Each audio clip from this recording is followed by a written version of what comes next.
Misi Pak. Oh iya, sebentar. Silakan masuk Mas. Ya Pak, terima kasih. Siapa? Iya. Mari silakan duduk. Oh iya. Di atas sendiri ya duduknya ya. Iya. Yang nyaman. Betul, Biar Pak. nanti kalau ngobrol bisa enjoy. Iya. Ya. Gimana sudah? Sudah Pak. Ini ngomong-ngomong Mas Akbar ini dari mana ya?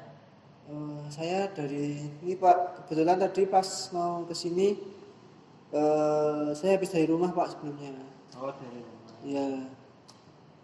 Kalau ke sekolahnya diantar siapa? Apa naik motor sendiri?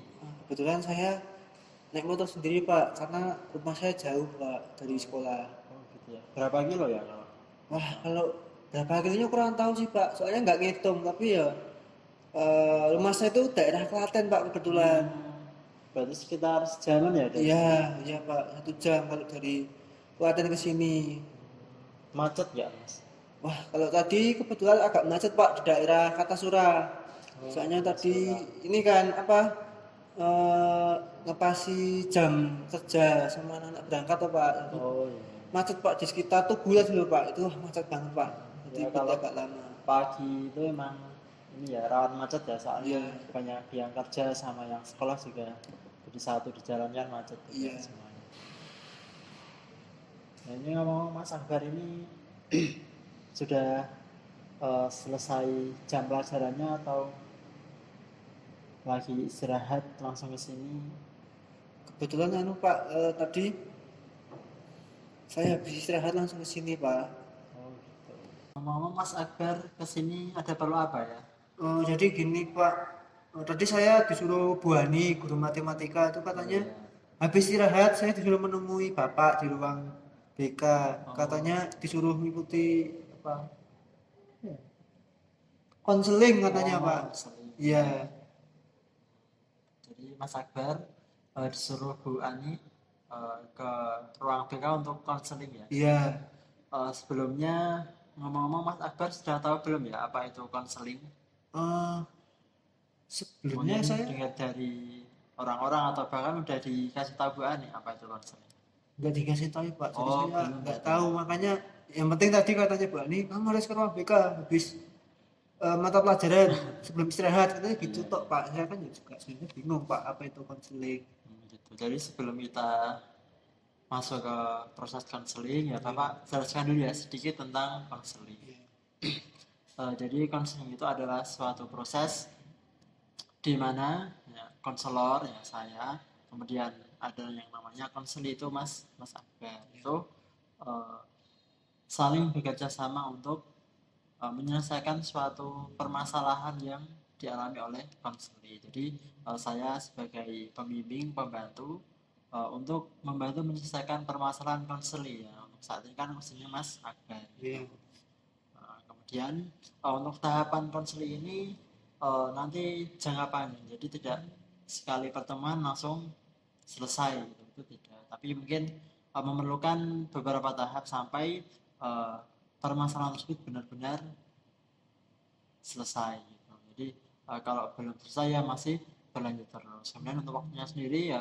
tidak perlu lama-lama ya, karena nanti kalau kelamaan bosan gitu ya, iya. jenuh gitu. Mungkin hanya satu kali pertemuan itu sekitar 30 sampai 45 menit saja. Nah, kemudian dalam proses konseling itu nanti saya sebagai konselor juga memegang asas-asas konseling.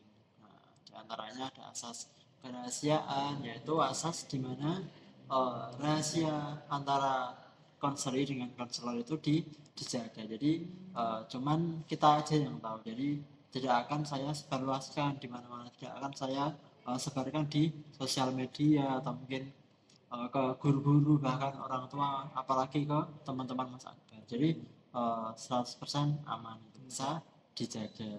Kemudian ada asas keterbukaan. Jadi Mas Akbar nanti tidak perlu apa ya, menutup diri untuk menceritakan yang apa yang ada di pikiran Mas Akbar. Jadi yang Mas Akbar pikirkan uh, itu bisa diungkapkan di sini tanpa ada rasa malu ataupun perkewo gitu. Jadi plus aja gitu ya. Jadi Siapa?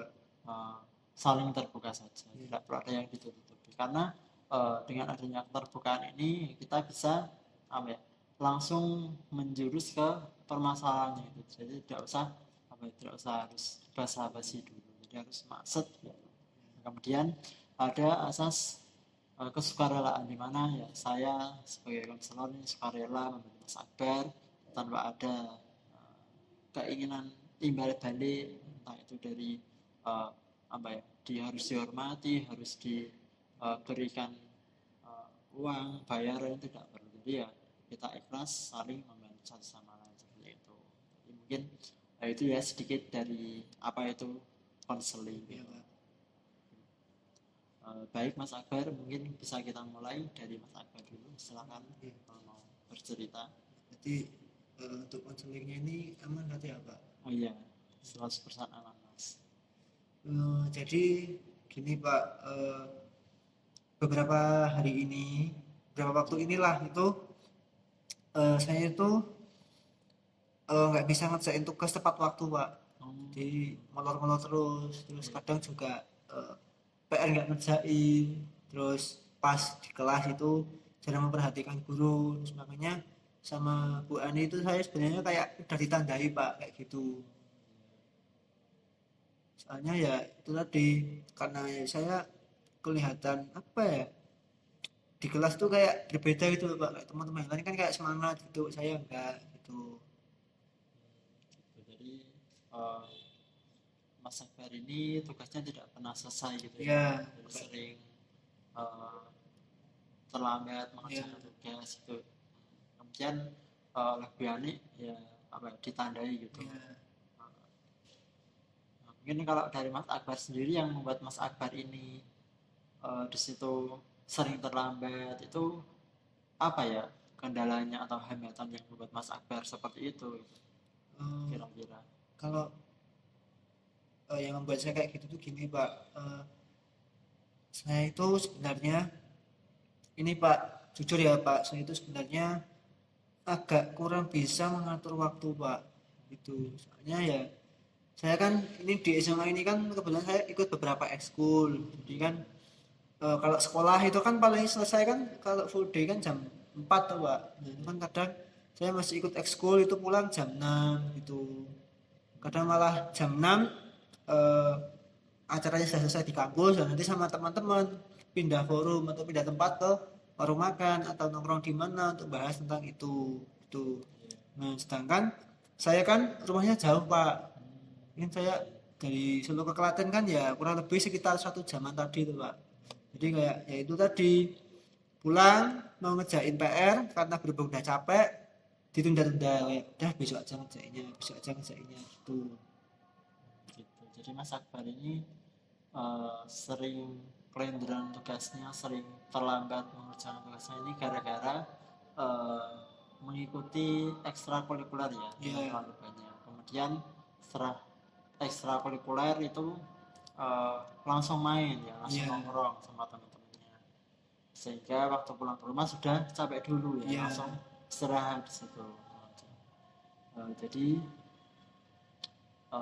Mas Akbar ini mungkin memerlukan yang namanya manajemen waktu Pak. Jadi kita ini membuat jadwal kegiatan kita dalam satu hari. Sokor-sokor bisa langsung seminggu. Jadi untuk jadwal seminggu kemudian kalau sudah punya rencana ditulis. Kemudian nanti ketika jamnya itu dilihat bukunya, ditulis di buku atau mungkin lewat HP juga bisa. Jadi kalau lebih praktis kan lewat HP ya, tapi mungkin kalau di HP ini kalau nulis di WA atau di note kan agak aneh gitu ya, mungkin bisa ditulis di buku tulis biar cepat, kemudian bisa di foto. Jadi manajemen waktu ini nantinya akan membantu Mas Akbar dalam melaksanakan kegiatan dalam sehari-hari. Kemudian bisa dalam kegiatan yang prioritas yaitu nanti Mas Akbar bisa garis stabilo, jadi garis stabilo warna pink atau hijau yang muda itu ya, kan banyak warnanya. Jadi Mas Akbar suka yang mana sorot saja yang prioritas. Iya. Ya kan bahwa kalau ada prioritas berarti itu yang harus dilaksanakan terlebih dahulu. Iya. Halnya tadi ya tugasnya tadi di strip, nanti ketika ekstrakurikuler selesai langsung jangan tugas dulu, sambil nongkrong nggak apa-apa dikerjakan, yang penting diprioritaskan. Sebenarnya kalau ekstrakurikuler yang kayak ini nggak apa-apa ya, bagus, soalnya termasuk dalam lingkup sekolah ya, jadi mungkin itu termasuk menambah apa ya, menambah kreativitas siswa. Jadi mungkin yang nongkrongnya ini ya mungkin perlu dikurangi, didahulukan yang penting-penting dulu. Jadi kita juga belajar memprioritaskan sesuatu yang penting ya, apalagi di urusan kita. Kemudian kita kan juga seorang pelajar, Iya. kewajibannya tentu saja belajar seperti itu. Mungkin Mas Akbar sudah ada pandangan mungkin untuk kegiatannya kemudian mau ditulis di HP atau di buku, mungkin sudah ada pandangannya belum? Kalau mungkin setelah Bapak tadi cerita, mungkin saya bisa menerapkannya mungkin pakai dua cara Pak, dua media mungkin Pak. Jadi pakainya HP sama buku note. Oh iya. Nah tapi itu kalau di HP mungkin bentuknya adanya kayak opsinya kayak bentuk catatan gitu ya Pak ya di HP. Cuman kalau di buku itu bentuknya kayak gimana tuh Pak? Apakah nanti bentuknya kayak tabel atau gimana Pak? Kalau di buku itu bebas ya, jadi sesuai apa ya, kreasi Mas Akbar. Mas Akbar nyamannya seperti apa, mau Ya. pakai tabel, kalau nyamannya seperti itu ya silahkan. Kalau mau ditulis biasa atau mungkin ada di gambar-gambar atau mungkin di binder yang ada gambarnya juga bisa. Jadi sesuai selera Mas Akbar saja. Jadi sukanya seperti apa agar nanti saat melihat bukunya ini tidak jenuh gitu. Jadi sesuai kreasi Mas Akbar saja gitu menurut saya. Jadi agar Mas Akbar ini ya apa namanya bisa terkontrol kegiatan sehari-harinya seperti itu. Nah, mungkin kedepannya mungkin bisa dimulai. Kira-kira Mas Akbar mau mulai kapan ini membuat bukunya? Kalau mungkin habis konseling ini mungkin Pak, mungkin ya kalau nggak hari besok ya besoknya lagi baru saya buat. Soalnya kan saya juga perlu mikir tuh Pak, kayak kegiatan apa yang akan saya lakukan yang mendekati akhir-akhir ini. Mungkin yang buat lama mungkin saya di situnya Pak, kayak nyatuin dulu Pak, kayak yang di ya katakanlah kayak bentuk jadwal gitu Pak. Mungkin Ya. saya kegiatannya ada apa aja, terus mulai jam berapa, itu mungkin aku agak lamanya di situ Pak. Makanya mungkin saya 2 hari setelah hari ini mungkin baru bisa mulai untuk buat yang susunan gitu. Seperti itu ya. Jadi ya seperti itu juga bagus. Jadi dilihat dulu kegiatannya yang rutinnya apa, yang dadakan atau jarang itu apa. Nanti yang rutin ditulis terus, yang jarang nanti dikosongin dulu, kalau ada baru ditulis gitu. Jadi kayak ditambahi gitu ya Pak, ada Iya. dikasih kolom kosong buat tambahan misal ada kegiatan lain yang tiba-tiba hari itu harus ada gitu ya Pak. Kalau ekstrakurikulernya Mas Akbar ini apa ya? Kalau boleh saya tahu. Kalau kebetulan saya itu di sekolah ekstrakurikulernya ada 2 Pak, Oh, ada teater sama fotografi itu. berarti yang bikin agak apa kecapean itu yang seni tari itu ya? Ya yang teater Yang itu teater. kayak capek Pak, soalnya kan kalau foto itu sebenarnya jarang Pak kumpul. Maksudnya kayak kumpul materi gitu jarang. Paling sekali 2 kali itu kayak briefing, kayak hari ini kita ada agenda, misal mau foto-foto di satu wilayah, misal hari ini kita rapat, terus untuk acaranya besok minggu kita mau ke CFD buat foto-foto gitu toh. Cuman yang saya rasa apa ya selalu ada terus itu teater Pak. Oh, Ya, soalnya ya itu tadi kan kalau teater kan nggak cuma kayak seni peran tok kan Pak, kan juga ada yang namanya artistik, itu kayak buat tata letak panggung, terus ada yang bagian musik untuk nata musik dari awal sampai akhir kegiatan itu kan yang buat lama itu Pak. Kayak latihannya harus rutin. Kalau pemeranan kan juga yang buat lama ya itu ada kayak olah tubuh, terus mikir kayak kostumnya mau gimana, pola lantainya gimana gitu. oh gitu ya. Jadi emang banyak ya kegiatannya ya di teater itu. Iya. Eh, Kalau teater ini Mas Akbar ini emang dari kecil suka teater atau mungkin emang sudah hobi dari SMP atau kemudian dilanjutkan di SMA ini atau gimana? Kalau teater sebenarnya saya tuh sukanya tuh sejak kecil, Oh, Pak. sejak Ya, soalnya dikenalkan sama kakak saya. Ya, dulu kakak saya juga termasuk salah satu anggota teater di Solo. Terus makanya kalau setiap ada pentas atau ada persiapan untuk acara itu saya diajak, terus dikenalin ini Mbak ini tugasnya sebagai ini, terus ini Mas ini tugasnya sebagai ini. Jadi sejak kecil tuh sudah mulai tahu gitu loh Pak. Oh ini teaternya ini gitu. itu. Jadi dari kakaknya yang sudah menjadi pemeran teater, Iya. kemudian Mas Akbar juga sudah sering dikenalkan dengan teater sejak kecil ya, Iya. sehingga waktu di sekolah ini Mas Akbar pengen apa ya, mengikuti jejak kakaknya gitu. Iya. Jadi seperti itu. Jadi berarti apa ya, semangat Mas Akbar ini luar biasa ya. Iya Jadi Pak. karena demikian berarti kan tidak membebani Mas Akbar gitu. Iya. Mas Akbar melakukan dengan senang sehingga setelah pulang ke rumah juga energinya itu masih karena Iya. dalam mengikuti ekstra itu senang gitu ya. Iya. Berbeda dengan kalau orang itu karena terpaksa, Iya. karena wajib atau gimana gitu. Jadi ya, seperti itu tadi, tetap diprioritaskan yang sekolahnya dulu. Tapi ekstra itu kan tambahan. Iya. Jadi di nomor 2 kan seperti itu. Iya Pak. Jadi berdasarkan cerita Mas Akbar barusan, Iya.